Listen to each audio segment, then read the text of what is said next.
Je ne connais aucun juif ou chrétien qui ne nie pas certains chapitres du Lévitique, d'accord?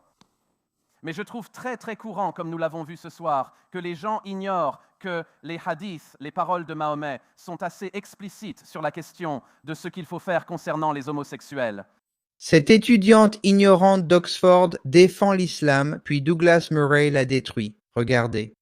Qu'est-ce que l'islam? Nous en avons déjà beaucoup parlé ce soir, et je n'ai que 10 minutes, donc il est très peu probable que je puisse vous donner une définition complète. Si vous écoutez Zach, Muhammad, qui a fondé l'islam, était en quelque sorte le prototype d'un conseiller municipal juste et particulièrement bienveillant dans la région de Fif.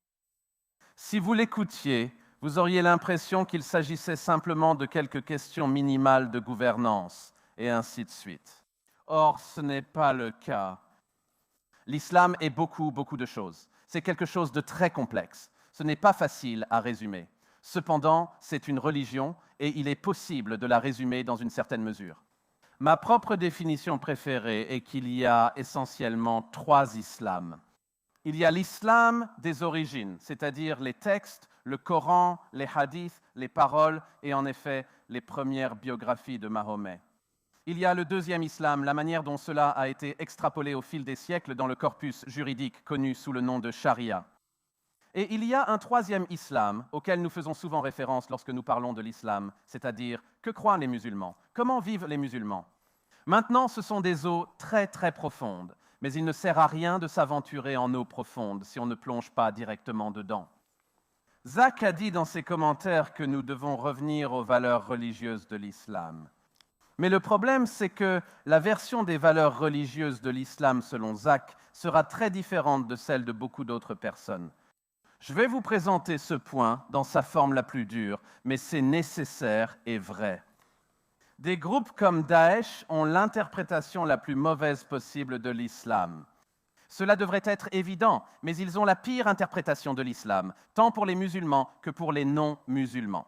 Cependant, c'est une interprétation des textes qu'ils ont. C'est une interprétation valable des leçons qu'ils tirent de la vie de Mahomet. C'est une interprétation possible des textes et des traditions qu'ils ont devant eux. Je crains, mesdames et messieurs, que Mahomet n'était pas Bouddha. Considérez l'histoire de l'islam, du christianisme, mesdames et messieurs. L'histoire du christianisme, Dieu sait, a été sanglante. Est-ce que cela aurait été plus sanglant ou moins sanglant si, ne serait-ce qu'une seule fois, lorsqu'un des disciples de Jésus vient à lui et lui demande « Combien de fois dois-je pardonner à mon frère » 7 fois ou 70 fois 7 fois. Si, au lieu de dire de lui pardonner sans cesse, ce que Jésus finit par dire, il avait dit « Coupe-lui la tête ». Que serait-il advenu du christianisme si, lorsqu'une femme adultère est amenée à Jésus, il avait dit de la lapider au lieu de laisser celui sans péché lancer la première pierre? Je pense que nous pouvons tous être d'accord. Nous devrions tous pouvoir être d'accord dans un endroit comme celui-ci. L'histoire du christianisme aurait été plus sanglante. Il en va de même pour l'islam. Et je sais que dans un lieu comme celui-ci, à notre époque, il est nécessaire de faire semblant que certaines personnes croient au christianisme, d'autres à l'islam, d'autres font du yoga, et qu'il n'y a pas vraiment beaucoup de différence entre eux. Il y en a, mesdames et messieurs, les origines comptent. Mais permettez-moi de vous donner quelques faits qui devraient intéresser cette assemblée sur ce que pensent les musulmans. Et je ne vais pas aller en Arabie Saoudite. Je n'ai pas besoin d'aller en Arabie Saoudite. Je n'ai pas besoin d'aller dans les États du Golfe. Je n'ai pas besoin d'aller en Iran. Je vais simplement utiliser les opinions des musulmans en Grande-Bretagne. Alors, allons-y, en voici une. Il est généralement admis que l'État libéral moderne inclut le droit pour les minorités sexuelles de vivre, de mener leur vie et de trouver l'amour comme elles le souhaitent. Un sondage Gallup réalisé ici, au Royaume-Uni, en 2009, a révélé que 0% des musulmans britanniques pensent que l'homosexualité est acceptable. 0. Un sondage ICM réalisé l'année dernière a révélé que 52% des musulmans britanniques pensent que l'homosexualité devrait être rendue illégale. 52% des musulmans britanniques l'année dernière. Un sondage YouGov de 2015 a révélé qu'à l'échelle nationale en Grande-Bretagne, environ 16% de la population pense que l'homosexualité est moralement répréhensible. Mais ce chiffre monte à 29% à Londres. Pourquoi cela? Je vous laisse y réfléchir. La liberté d'expression est aussi largement reconnue, surtout dans le pays du professeur Borgstein, comme un élément clé du libéralisme. Alors, considérons celui-ci. Channel 4 en 2006, une autre fameuse conspiration d'extrême droite, Channel 4. Channel 4 en 2006 a découvert que 78% des musulmans britanniques pensaient que les éditeurs des caricatures danoises devraient être poursuivis. 78%. Un sondage de la BBC en 2015 a révélé que 27% des musulmans britanniques avaient, je cite, « une certaine sympathie », fin de citation, pour les personnes qui sont entrées dans les bureaux de Charlie Hebdo et ont tué les dessinateurs, les rédacteurs et les journalistes présents. Un sondage de l'année dernière a révélé que seulement 1% des musulmans britanniques pensent que les publications devraient avoir le droit de publier des caricatures de Mahomet. Le sujet des femmes a déjà été évoqué ce soir, je vais juste donner un chiffre. Un sondage réalisé l'année dernière également par Channel 4 a révélé qu'à l'échelle nationale, 5% de la population britannique est d'accord avec l'affirmation selon laquelle les épouses devraient, je cite, toujours obéir à leur mari. 5% dans tout le pays. Cependant, 39% des musulmans britanniques sont d'accord avec cette affirmation.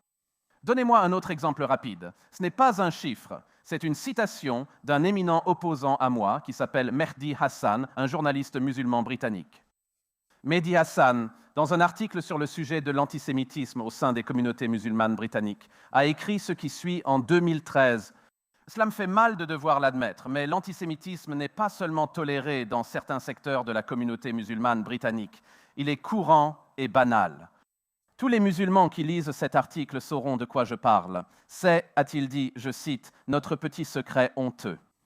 Et vous voyez, c'est là le grand problème de ce débat ce soir. Parce que si l'autre camp a raison ce soir et que l'islam est parfaitement compatible avec le libéralisme occidental, alors tout ira bien. Mais s'ils ont tort, notre société est fichue. Nous participons à un acte de foi aveugle et nous mettons notre avenir entre les mains d'une religion combustible qui nie ce qu'elle est à la base, tout en prétendant qu'elle a d'autres choses en cours. Je dirais que c'est la pire situation possible pour une société libérale. Donc je comprends pourquoi ce soir vous aurez envie, et à juste titre, de traverser ce côté de la salle, de dire que l'islam est parfaitement compatible avec le libéralisme occidental et de participer à cette prétention. Mais je dirais que vous devriez passer par ce côté ou rester au milieu, parce que tout cela est encore à débattre. Tout cela pourrait encore empirer bien plus que ce qui s'est déjà passé. Et la seule chose que l'on puisse dire avec certitude, c'est que si nous évitons toutes les parties difficiles de ce débat et que nous nous laissons séduire par la version bisounours de l'islam au lieu de l'examiner nous-mêmes, alors l'avenir de l'islam, des musulmans britanniques, des musulmans européens et de ceux d'entre nous qui ne sont pas musulmans va très mal tourner, en effet, dans les années à venir. Alors, merci. Bonjour. Pour ma dédicace, puis-je poser 2 questions, s'il vous plaît? Oui. Donc, la première question que je voulais poser est dans quelle mesure faites-vous la distinction entre la façon dont un terme peut être défini et la pire forme d'interprétation? Donc, par exemple, si je dis et j'admire le fait que je soutiens un État laïque, est-ce que cela veut dire que je devrais défendre la pire interprétation de la laïcité comme devenir soviétique, soutenir le modèle soviétique junior? Sur le premier point, non. Je pense qu'en fait, ce que l'autre camp a fait ce soir, c'est d'essentialiser la culture occidentale. On parle souvent de l'essentialisation de l'islam, rarement de celle de notre culture. Aussitôt, Tariq Ramadan et d'autres mentionnent le colonialisme. On dirait que l'histoire de pays comme le nôtre se limite au colonialisme, comme si tout le reste de nos réalisations était ignoré. La deuxième question que je voudrais poser est la suivante. Dans quelle mesure feriez-vous la distinction, comme vous le dites à juste titre, entre le fait que les musulmans britanniques soient très anti-homosexuels en raison d'un comportement tribal suivant des cultures tribales d'Asie du Sud? Ou bien parce que nous savons que ce genre d'idée de tuer l'homosexualité, d'être anti-homosexuel, n'est pas seulement limité aux musulmans d'Asie du Sud, mais concerne aussi les hindous d'Asie du Sud, les sikhs d'Asie du Sud et les chrétiens dans les pays africains. Ce que nous avons accompli ne compte pour rien. Quant à votre deuxième question, c'est encore une façon de l'éviter. Je ne connais aucun juif ou chrétien qui ne nie pas certains chapitres du Lévitique, d'accord ? Je trouve cela très courant comme vu ce soir, que beaucoup ignorent que les hadiths, paroles de Mahomet, sont clairs sur ce qu'il faut faire avec les homosexuels. Donc, si nous devions trouver une manière de dépasser cela, il faudrait commencer, n'est-ce pas, par dire, eh bien, le principal. Les livres et les recueils faisant autorité des hadiths de Bukhari de Mahomet ne sont pas des documents de libération homosexuelle, pas plus qu'ils ne sont des documents de libération des femmes. Vous commenceriez par admettre cela, mais nous faisons toujours le contraire. Nous disons toujours non, c'est quelque chose de spécifique, c'est une question culturelle. Ce n'est pas lié à la religion, c'est lié à une particularité tribale. Souvent, comme on l'entend assez souvent à ce sujet, on dit que les Britanniques et d'autres puissances coloniales ont importé l'homophobie dans le monde musulman, qui autrement était parfaitement tolérant envers nous, les gays. Et cela non plus n'est pas une interprétation exacte. J'encourage les musulmans à reconnaître ce que disent les textes lors de tels débats et à avancer rapidement. Mais n'étant pas musulmans, c'est à eux de le faire. J'espère seulement qu'ils y parviendront. Reconnaître qu'il y a un problème est la première étape pour le résoudre, et le déni collectif des intellectuels occidentaux nous a menés à cette situation. Nier complètement que l'islam, en lui-même, comporte de nombreux versets problématiques dans le Coran concernant les koufars, c'est-à-dire les infidèles. Et selon la croyance islamique dominante, toute personne qui n'adhère pas à l'islam doit soit payer la jizya, c'est-à-dire l'impôt des non-musulmans, ou doit être tuée, selon la loi islamique, dans une société islamique traditionnelle. Le prophète dit, la première chose à faire est de les appeler à l'islam. S'ils refusent, alors dites-leur qu'Allah vous a imposé de payer un impôt. S'ils refusent, alors nous devons combattre. Et donc, Douglas dit simplement que nous devons reconnaître le problème afin de le résoudre. Nous devons être capables de le réformer. Et la seule façon de le réformer est de reconnaître que ces versets existent réellement, qu'il y a une haine profondément enracinée dans le monde islamique et dans la religion elle-même. Et le fait de l'appeler une religion de paix n'effacera pas toutes les personnes qui ont été tuées au nom de l'islam. Cette femme fait l'autruche pendant que le monde brûle autour d'elle.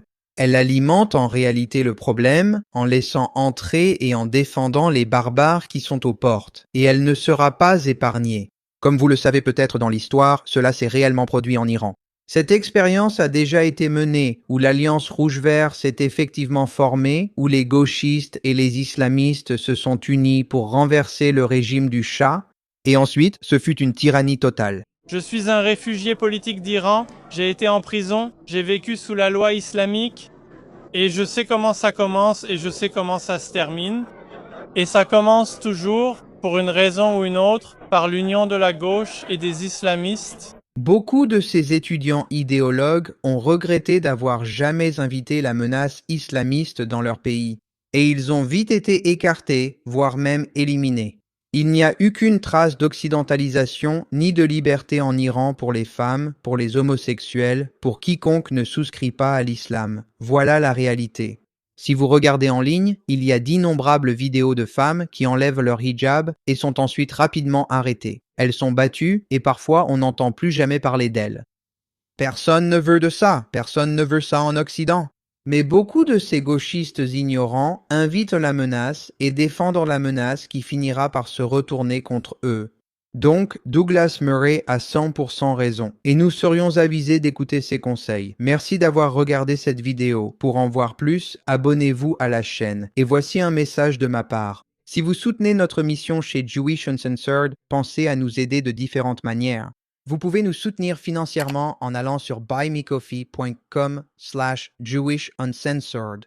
Vous pouvez également visiter notre nouvelle boutique de produits dérivés, israeluncensored.com, où nous venons de sortir plein de nouveaux articles. De plus, pour accéder à du contenu exclusif, vous pouvez aller dans l'onglet des adhésions sur cette chaîne et nous rejoindre là-bas. Et enfin, vous pouvez partager cette vidéo avec votre famille et vos amis afin de diffuser ce message dans le monde entier. Merci beaucoup pour votre soutien.